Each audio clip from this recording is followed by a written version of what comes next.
And joining me now in Melbourne, the man who personifies James Bond, actor Pierce Brosnan. Thank you very much for joining the show.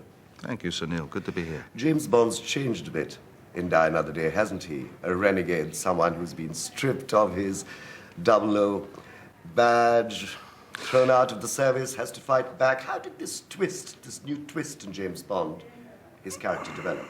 I don't know. I mean, the writers, Purvis and Wade, they do a grand job, and we know each other fairly well. So once the movie that you're doing has finished, you sit down and you talk about the next one. And we talked about him being captured. What's the most extreme situation you can put him in?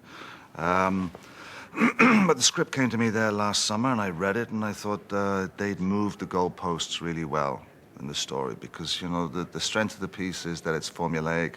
The weakness of the piece is that it's formulaic. You know what's going to happen.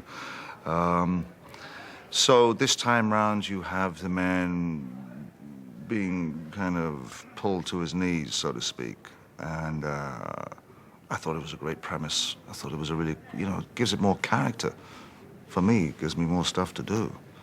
Because in playing Bond, it's sometimes can be just rather flat on the page, and you have to bring the personality, the character to it.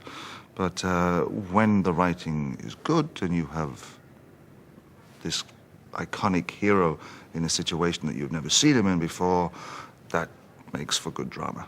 How do you think this fantasy has endured as one of the great mythic film creations of our time? I think it's just enormous entertainment value, really. This Fleming wrote with great flair. It captured the imagination of the world, and even more so when Kennedy stood up and said, "This is one of my favorite books."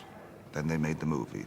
And the movie was made by men in show business who knew how to put on a big extravaganza. Where is it for you that the line between a movie star and an actor, where is this dividing line? How does it shift? I mean, I started out as an actor, and hopefully I will finish my days as an actor. The movie star is... yes, I certainly wished for that and wanted that in a romantic way. You know, and then once you get that, you want to go back to being an actor.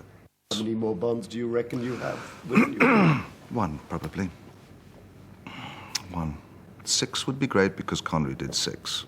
There's some kind of, you know, there's a strong identification there with what he did in those days, and he's the only man that you want to get in the ring and take the belt from. Pierce Brosnan, thank you very much for talking to the show. Thank you.